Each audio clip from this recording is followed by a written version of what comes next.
One evening, while I was having an early dinner with my in-laws and husband, the home phone rang. It was strange to get a call at that time, so I answered, feeling curious. A woman on the other end started speaking aggressively. When I asked who she was, she shouted, "How dare you ask who I am? You're so rude." I calmly replied, "I don't know who you are if you don't tell me." My in-laws looked worried, and my husband offered to take the phone, but I shook my head. I wanted to handle it myself. I politely asked again, "Could you please tell me your name?"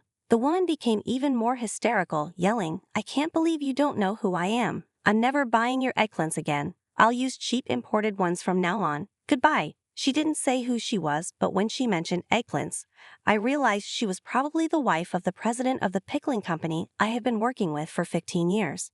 I told her, "It's difficult to suddenly change things. We have an exclusive contract, and using locally grown special eggplants is what makes your product popular, right?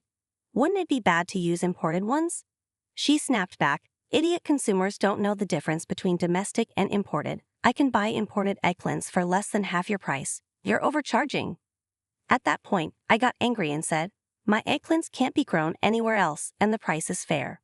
She yelled, "Anyone can grow eggplants in a home garden. It's a crime to sell such an affordable vegetable at such a high price.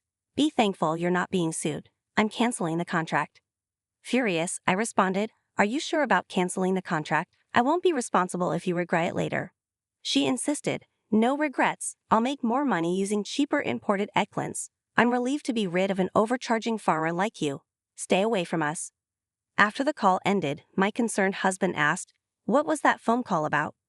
"We heard a woman yelling, 'Are you okay?'" My mother-in-law frowned, worried about me. I started explaining to my family, "My name is Catherine and I'm 49 years old. I'm a full-time eggplant farmer specializing in eggplants for pickles. I've been married to my husband, the eldest son of a rice farming family, for over 20 years. We have a daughter who lives alone in the city as a college student, and our son just got a job in the city after graduating from college. He once told me he'd come back to help when he finds a wife, but I don't count on that too much." My in-laws and husband, who are nearing 80, are still energetic and continue growing rice at their family home. Meanwhile, I grow eggplants for pickling with the help of some part-time workers. I started growing eggplants 15 years ago. My hometown has a long history of producing small pickling eggplants that are incredibly delicious, but they are also very difficult to grow. These eggplants are prone to diseases and pests and can wither quickly. When I first started selling them in small quantities at local markets, a local pickle company approached me to enter into an exclusive contract. Because these eggplants are so hard to cultivate, the exclusive contract offered a much higher price than what regular eggplants sell for in the market. I was excited about the deal, but also scared of being sued for breach of contract if the cultivation failed, which could leave us in financial trouble. As I worried about it, my husband reassured me, saying, "We have income from rice, so let's give it a try even if it doesn't work out."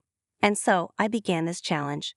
For 15 years, I've worked hard to improve the way we grow these eggplants despite many failures. The pickle company has grown larger over time, especially after they started selling online, and the demand for my eggplants has increased.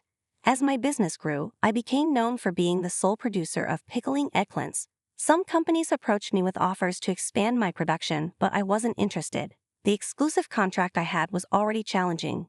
Even though it provided a stable income with a fixed price, I had to deliver a certain amount without fail. I started thinking that once my in-laws retired from rice farming and my husband and I took over the main responsibilities until our son eventually took over, it might be okay to quit the exclusive contract. However, I felt a strong sense of gratitude to the company president, so I continued to deliver the best eggplants every year as long as they wanted them. But everything changed last month. At the beginning of the month, the company president collapsed at the factory and passed away shortly after. "Has it even been 49 days since he passed?"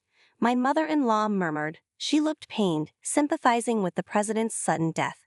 "It's a relief there's a successor, but he won't be able to return for a while, right?" my husband commented. My father-in-law replied, "The president's son, who is supposed to take over, is currently training at another pickling company and handling important deals, so he can't leave right away."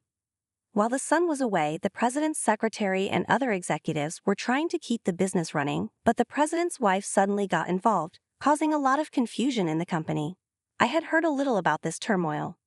I wonder if the president's wife is struggling to mourn her husband's sudden death or observe a proper period of mourning. My mother-in-law grumbled, and everyone nodded in agreement. Anyway, I'll check on the situation, I said, planning to stay informed.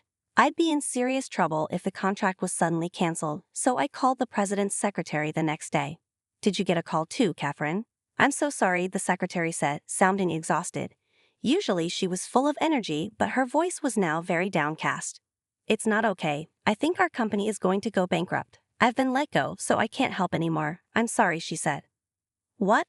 What do you mean you've been let go? I asked, shocked. She explained that the president's wife was the cause of all the problems. Without understanding basic business management, the president's wife had been making unreasonable demands on various business partners and harassing the employees. The president had known about her difficult personality and had kept her away from the business, but now that he was gone, the company was in chaos. The president's wife only cares about making money and tries to use business partners and employees as cheaply as possible. But a company can't run like that, the secretary complained. She continued, you should give up on them, Catherine. With your eggplants, you'll find new business partners in no time. But we have an exclusive contract and I was planning to deliver properly at least this year for the late president's sake, I replied. The secretary sighed. I never thought the president would pass away so suddenly. It's really terrible now. Because of the president's wife, longtime employees and part-timers are being forced to quit. Older workers can't keep up with the younger ones and regular employees cost more. She's trying to replace them with cheap foreign workers. But our pickle's unique taste comes from our experienced employees. Talent is a treasure, but she doesn't understand that. Even with the exclusive contract, it's best to get away while you can. After the call, I was horrified. I immediately talked to my husband. Maybe it's time to cut ties, I said. But there's still the contract, my husband replied, looking troubled. A few days later, we officially received documents stating that the pickle company was breaking the contract. What is this? Even to an amateur, this looks like nonsense, I thought. The documents were so sloppy that both my husband and I couldn't help but comment on how poorly they were done.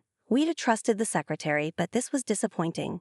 Seeing this, my husband and I made up our minds. We're not at fault, and since it's before the planting season, it might be a good time to quit, my husband said, making me lean toward quitting too. However, I was worried about losing the income over the summer, the part-timers we employed, and all the hard work we had put in. We had finally gotten things running smoothly, and it didn't feel right to suddenly stop for such an unreasonable reason. My husband agreed, saying, let's think about income and the future later.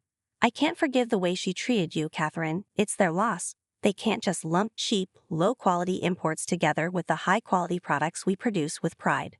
That's true, I said. So my husband and I decided to end the exclusive contract that year and not deliver any more eggplants, even if they changed their minds later. When summer came, after quitting the exclusive contract, several pickle companies quickly offered us new contracts. My husband and I carefully considered each offer and chose the best conditions, increasing our income by about 20%. We found new places to sell our eggplants, and as we kept busy with work every day, I almost forgot about the rude president's wife. One day, my mother-in-law came to my workplace with an eggplant pickle. Catherine, this is awful. Look, it says locally produced, but that can't be true, right? She said, showing me the package from the pickle company. I was surprised and suggested we try it. My father-in-law, husband, and the part-timers gathered to taste it. The flavor was completely different from before. There's no way this is locally produced. First of all, it's not even bite-sized. They're using large eggplants and pickling them. They're treating consumers like fools, my mother-in-law said with a stern face. The taste is strange too, my husband added. It doesn't just seem like it's gone bad, it's like it's rotten. A few days after the incident with the pickles, the phone rang during dinner. The voice on the other end didn't introduce herself, but I recognized it immediately. It was the president's wife. Can you pretend you sold me your eggplants? She asked, her tone demanding. I don't remember selling you eggplants, and you're asking me to lie, I responded, shocked by her audacity. Yes, if you say so, it'll save our company. You want money too, right? I'll give you some. It's just a small favor, she continued, her tone high-handed and dismissive. No, thank you, I refused firmly and hung up the phone. I then told my husband and in-laws what had happened.